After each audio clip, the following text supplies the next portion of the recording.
केंद्रीय गृह मंत्री अमित शाह 24 दिसंबर को ग्वालियर के दौरे पर रहेंगे। आधिकारिक कार्यक्रम के अनुसार वे रात करीब 9 बजे ग्वालियर विमानतल पहुंचेंगे और वहां से सीधे होटल ताज उषानगर पैलेस जाएंगे। केंद्रीय मंत्री दौरे को लेकर मुख्यमंत्री डॉक्टर मोहन यादव ने कहा कि भारत रत्न स्वर्गीय अटल बिहारी वाजपेयी की जयंती पर ग्वालियर के विकास से जुड़े 2 लाख करोड़ के विकास कार्यों का लोकार्पण और भूमि पूजन किया जाएगा। नमस्कार।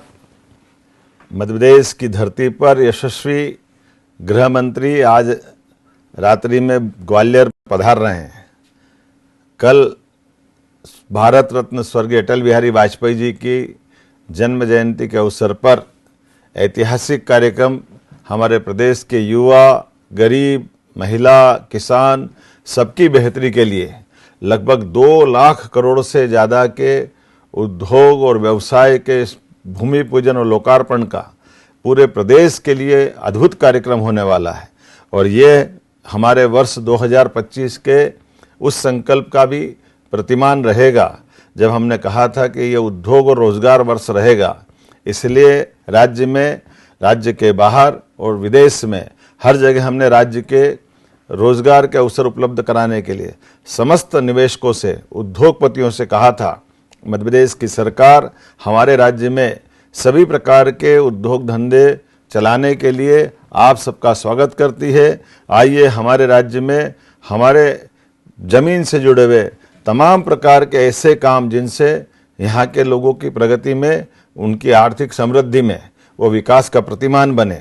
इस नाते से लगभग इसी वर्ष में उद्योग रोजगार वर्ष के आधार पर लगभग 8.5 लाख करोड़ के काम हमारे यहाँ राज्य में अपने धरातल पे उतरने लगे हैं। अभी तक 6.5 लाख करोड़ के काम हमने मौके पर नीचे उतार के दिखाए हैं, जिनके आधार पर कई जगह काम प्रारंभ हुआ है, कई जगह निर्माण भी प्रारंभ हुआ है, उद्योगों ने अपने यहाँ उत्पादन भी प्रारंभ कर दिया है। ये हमारी सरकार के काम करने का तरीका है। और लगभग 2 लाख करोड़ के एक साथ भूमि पूजन लोकार्पण के काम देश में पहली बार मध्य प्रदेश में माननीय यशस्वी गृह मंत्री के माध्यम से कल अटल जी की जयंती को सार्थक करने का हमने निर्णय किया है।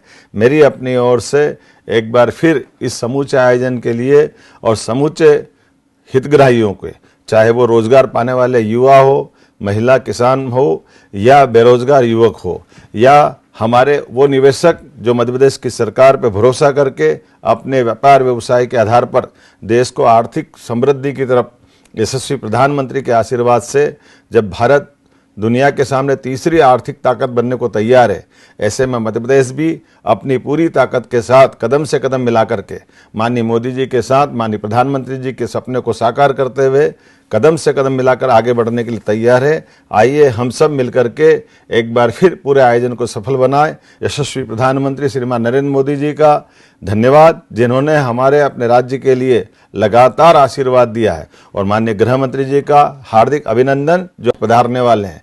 बहुत बहुत धन्यवाद।